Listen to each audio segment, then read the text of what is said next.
Hello दोस्तों, तो कैसे हैं आप लोग। आई होप कि आप बहुत अच्छे होंगे।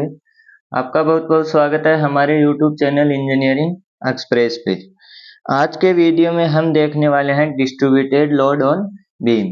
पिछले वीडियो में हमने क्या देखे थे, हमने मूवमेंट देखे थे। मूवमेंट के कारण हमने कैसे कैसे फोर्स लगता है वो सब चीजें देखी थी, यानी बेसिकली लोड देखे थे। जगह जगह पे फिक्स पॉइंट पे क्या थे, लोड लगे हुए थे। लेकिन आज के वीडियो में हम क्या देखेंगे, आज के वीडियो में हम देखेंगे कि हमारा लोड है वो एक जगह न होके वो क्या होगा, डिस्ट्रीब्यूटेड लोड होगा, यानी पूरी बीम पे डिस्ट्रीब्यूटेड होगा। तो चलिए देखते हैं, करते हैं वीडियो की शुरुआत।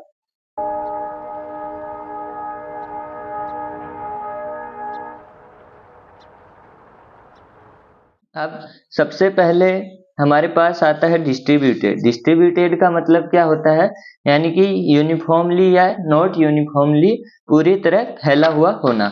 जैसे यहाँ पे आप देख सकते हैं कि पहले क्या था, ये हमारी बीम थी और इसके ऊपर कोई ऐसे लोड लग रहा था, उस लोड को क्या बोलते थे, point load.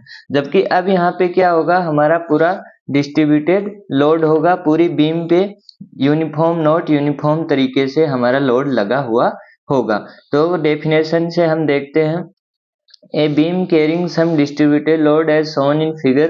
The diagram showing the variation of the load along the length of the beam is called the load diagram. A distributed load acting over the length of a beam we imagine to be made up of a large number of parallel loads. यानी कि हमारे पास क्या होंगे, large number of parallel load लगे होंगे किस पे, एक बीम पे। तो उसको हम क्या बोलते हैं, उसको हम बोलते हैं डिस्ट्रीब्यूटेड लोड। अब यहाँ पे आप देख सकते हैं, जैसे ये लोड लगा, ये लगा, ये लगा, ये लगा, ये पूरे क्या हैं, इस बीम पे फैले हुए हैं। अब इनको सोल्व कैसे करना है, यहाँ पे दिखा रखा है कि W फोर्स लग रहे हैं न्यूटन पर मीटर। आपको सबसे पहले यूनिट पे बहुत ज्यादा ध्यान देना है, क्योंकि यूनिट हमको सब कुछ बता देती है। इतनी देर पहले पॉइंट लोड में हम क्या कर रहे थे, W न्यूटन, यानी ऐसे यूज कर रहे थे 10 न्यूटन, 10 किलो न्यूटन, इस तरह यूज कर रहे थे। लेकिन यहाँ पे क्या है, न्यूटन पर मीटर, यानी कि हमारा W क्या है, अगर इसकी लेंथ हमारे पास क्या है, 5 है, तो 1 मीटर पे कितना फोर्स लग रहा है, W, और 5 पे कितना लगा, 5W। तो ये चीज आपको आनी चाहिए कि टोटल फोर्स कितना लगेगा। अब इसको सोल्व कैसे करते हैं, हमको सबसे पहला काम क्या करना है, क्वेश्चन सॉल्विंग। तो क्वेश्चन सॉल्विंग में हम इसको काम में कैसे लगे, अगर हमको डिस्ट्रीब्यूटेड हमारे पास क्या दे दिया, फोर्स दे दिया या डिस्ट्रीब्यूटेड लोड दे दिया, तो हम इसको सोल्व कैसे करेंगे। इसको सोल्व करने के लिए हम क्या करेंगे, यहाँ पे आपको दिख रहा है कि यहाँ पे क्या है, एक ट्राइंगल की फॉर्म में क्या लग रहे हैं, हमारे फोर्स लग रहे हैं। ट्राइंगल की फॉर्म में फोर्स लग रहे हैं और यहाँ पे लिखा हुआ है W न्यूटन पर मीटर। तो आपको क्या करना है, आपको करना है इसका एरिया लिखना है। एरिया कितना होगा, एरिया होगा L into H by two, यानी कि 1/2 इंटू बेस इंटू हाइट, ये होता है एरिया किसका, हमारे ट्राइंगल का। और फिर इसको हमको W न्यूटन पर मीटर दिया हुआ है, तो एरिया को W से मल्टीप्लाई कर देंगे, तो वो हमारे पास क्या आ जाएगा, इसका पॉइंट लोड आ जाएगा। अब वो पॉइंट लोड लगेगा कहाँ पे, ये हमारे पास एक सिंगल लोड आएगा। इस सिंगल लोड ये लगेगा कहाँ पे, ये हमेशा लगेगा इसके सेंट्रोइड पे। अब सेंट्रोइड कहाँ पे होता है, हमारा ट्राइंगल का सेंट्रोइड होता है हमारे पास 2L/3। यहाँ से ऊपर से क्या होता है 12/3 और बेस से क्या होता है L/3। तो यहाँ से हमारे पास कितने पे लगेगा, अगर मैं इसको बनाऊं अलग से, तो ये हमारी बीम होगी और यहाँ पे हमारे पास क्या लगेगा, एक लोड लगेगा, जो यहाँ से कितना होगा 2L/3 और इधर से कितना होगा L/3। ये डिस्टेंस पे हमारे पास क्या लगेगा, एक लोड लगेगा। वैसे ही यहाँ पे क्या है, एक आयत है, तो आयत का हमारे पास क्या होता है, रेक्टेंगुलर। रेक्टेंगुलर का हमारे पास एरिया क्या होता है, L into B. L into B हमारे पास क्या हो गया, इसका एरिया, और W न्यूटन पर मीटर, तो इसको हम W से मल्टीप्लाई कर देंगे, तो ये हमारे पास क्या आ जाएगा, पॉइंट लोड। और ये पॉइंट लोड कहाँ लगेगा, ये पॉइंट लोड लगेगा हमारे पास L/2 पे, क्योंकि आयत का यानी रेक्टेंगुलर का सेंट्रोइड कहाँ होता है? बीच में होता है। बीच में मतलब L/2 पे। अब यहाँ पे दिख रहा है कि यहाँ पे क्या लगे हुए हैं? दो लगे हुए हैं, यानी कि एक रेक्टेंगुलर है और एक ट्राइंगल है। तो हम क्या करेंगे, दोनों की अलग अलग वैल्यू निकालेंगे। जैसे एरिया हमारा ट्राइंगल का क्या हो जाएगा? ट्राइंगल का हो जाएगा 1/2 इंटू L इंटू H2, और रेक्टेंगुलर का क्या हो जाएगा? 1/2 इंटू H1 इंटू L। ये हो जाएगा। दोनों को W से मल्टीप्लाई कर देंगे तो हमारे पास ये क्या आ जाएंगे? पॉइंट लोड, ये पॉइंट लोड और ये भी पॉइंट लोड आ जाएगा। अब ये लगेंगे कहाँ पे? ये दो जगह पे लगेंगे। ये लगेगा रेक्टेंगुलर का लगेगा इसके बीच वाले पॉइंट पे, क्योंकि इसका सेंट्रोइड कहाँ होता है? बीच में। तो इसके बीच वाले पॉइंट पे यानी L/2 पे, ये L/2 पे लगेगा। और इसका सेंट्रोइड कहाँ होगा? इधर से 2L/3। तो एक फोर्स यहाँ पे लगेगा, वो कहाँ पे लगेगा? वो लगेगा यहाँ से 2L/3 यहाँ पे। तो ये था। इस तरह हमको क्या करना है? इसको निकालना। अब हम एक प्रॉब्लम से इसको समझते हैं, कैसे हम इसको करेंगे। यहाँ पे दिया हुआ है a beam supports a distributed load as shown in figure, determine the resultant of the distributed load और the reaction at the support A and B. अब यहाँ पे हमको क्या दिया हुआ है? 2000 न्यूटन पर मीटर। W की वैल्यू दी हुई है, ये 3 मीटर दिया हुआ है और ये कुछ नहीं दिया हुआ है, इसको 1 मीटर मान लेना है।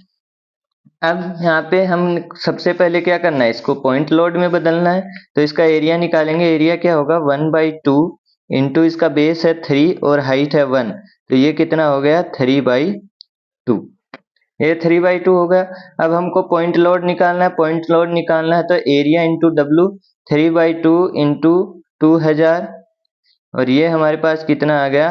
3000। ये 3000 आ गया। अब हमको क्या करना है? हमारा यहाँ पे क्या लग रहा है? अब ये लगेगा कहाँ पे? 3000 कहाँ पे लगेगा? ये लगेगा इसके सेंट्रोइड पे। तो इसका सेंट्रोइड कितना होगा? इसका सेंट्रोइड हमारे पास आ जाएगा 2L/3। तो 2 इक्वल टू यहाँ पे कितना होगा? 2 इंटू 3/3, और ये वैल्यू हमारे पास कितनी हो गई? 2। यानी कि यहाँ से 2 पे लगेगा और इधर कितना बच गया? 1। ये 1 बच गया और यहाँ पे हमारा फोर्स लग जाएगा 3000।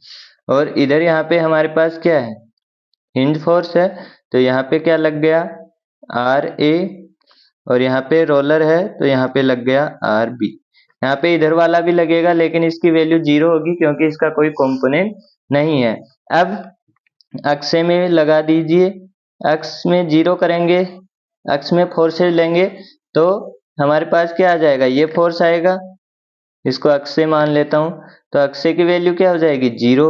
y में करेंगे तो y में RA plus RB is equal to 3000 ये होगा। और तीसरी इक्वेशन हम क्या लगाएंगे? मोमेंटम।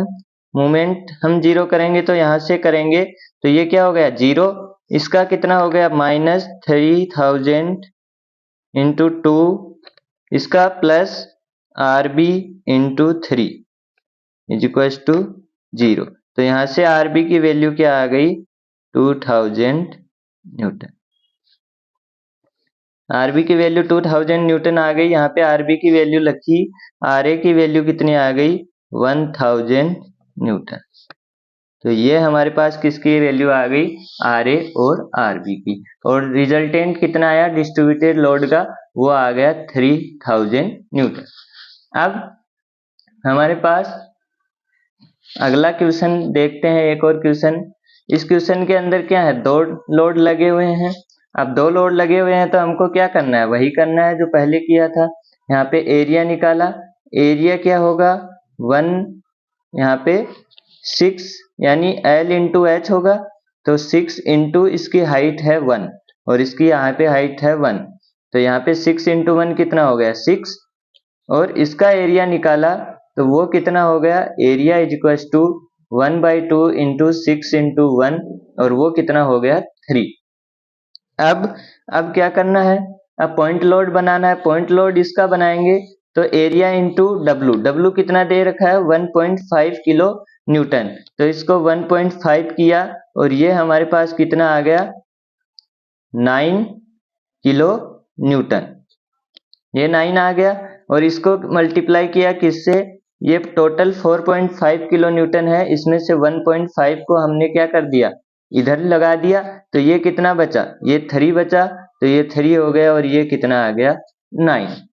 अब ये कहाँ पे लगेगा, ये इसके सेंट्रोइड पे लगेगा, तो इसका सेंट्रोइड कहाँ पे होगा, इसका सेंट्रोइड सेंटर में होगा, तो कहाँ पे लगेगा 3 मीटर पे, ये 3 मीटर पे लगेगा और इसका सेंट्रोइड कहाँ होगा 2l/3 पे, तो 2l/3 करूंगा तो यहाँ पे l की जगह 6 आएगा और ये कहाँ पे लगेगा 4 पे, 4 मीटर पे।